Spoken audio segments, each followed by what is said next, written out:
तो वहीं सपा के उप सचेतक संग्राम सिंह यादव का क्या कुछ कहना है वो भी आपको सुनाते हैं। समाजवादी पार्टी का डेलीगेशन आज चुनाव आयोग पहुंचा था। करीब 1 घंटे से ज्यादा समय वहां पर बिताया गया। शिकायतें दर्ज कराई गई हैं। शिकायतें तो आप लोग पहले से दर्ज करा रहे थे। निष्कर्ष क्या निकला आज बैठक का? निष्कर्ष तो निकल ही रहा है। हम सब लोकतंत्र की मजबूती के लिए जितने भी तरह के कदम उठाने पड़ेंगे, समाजवादी पार्टी अपनी जिम्मेदारियों का निर्वहन करते हुए बाबा साहब के संविधान के द्वारा जो हमें प्रदत्त अधिकार है, वोट के अधिकार को बचाने के लिए हम लगातार संघर्ष का रास्ता भी अपनाएंगे और समय समय पर निर्वाचन आयोग से मिल करके अपनी जो आपत्ति है उसको दर्ज कराएंगे।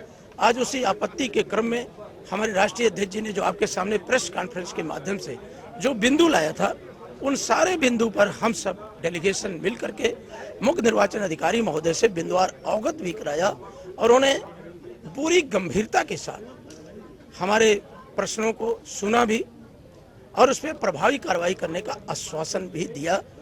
लेकिन संग्राम जी, पहले जो नंदलाल और दशरथ के मामले आए थे तो चुनाव आयोग ने डिनाई कर दिया था। कहा था ये मास लेवल पे कोई एप्लीकेशन ही नहीं आई है। देखिए, वो मानते हैं, मास लेवल पे मानते हैं। फॉर्म 7 एक ही ऑफिस से प्रिंटेड करके एक ही तरह का टिक लगा के आज माना उन्होंने इस बात को? नहीं, स्वीकार तो कर ही रहे हैं, लेकिन एक आधिकारिक बयान होता है कि जांच करेंगे, जांच के बाद हम वो तो मान ही रहे हैं कि गलती तो पकड़ी गई है। गलती ना पकड़ती तो हम यहाँ क्यों आते? हम तो लिखित आपके सामने डेलीगेशन हमारा लिखित दे रहा है। अमुक बिंदु जयसिंहपुर विधानसभा कुछ समय है, कुछ टाइम बॉन्ड बताया कितने दिन में इसको निस्तारित कर लेंगे? बहुत जल्द एक एक बिंदु का हम उनसे जवाब भी चाहेंगे और अगर हमें जवाब नहीं मिलेगा तो हम आगे का भी प्रोसेस करके आगे बढ़ने का भी काम करेंगे। एक आखिरी सवाल है, थोड़ा सा हट के है। मोहन भागवत जी लखनऊ में है, वो कह रहे हैं कि मुस्लिम अरब से नहीं आए थे, इसी देश के थे, उनकी हम घर वापसी कराएंगे। हम आरएसएस प्रमुख से कहना चाहेंगे कि इस देश में बेरोजगारी बहुत बड़ी समस्या है, महंगाई उससे बड़ी समस्या है।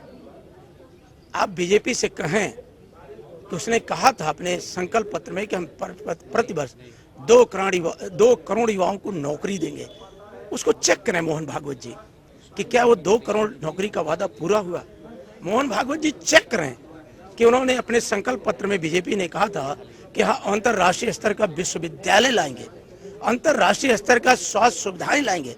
उसको अगर संघ प्रमुख चेक कर लें और सरकार को निर्देश दे दें तो उससे भारत मजबूत हो जाएगा और दुनिया में भारत की और भी बड़ी पहचान बन जाएगी। तो इस तरह के सवाल नहीं होने चाहिए, आपका कहना है?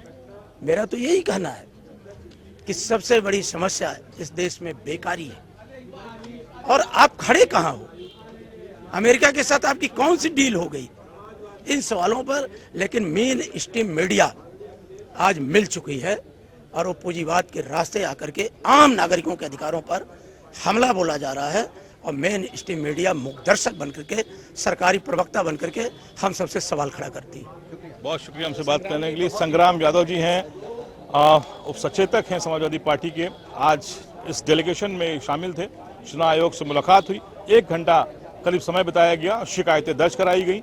बड़ी संख्या थी इनके पास अलग अलग जिलों की, जहां से वोटर्स के नाम काटे गए हैं।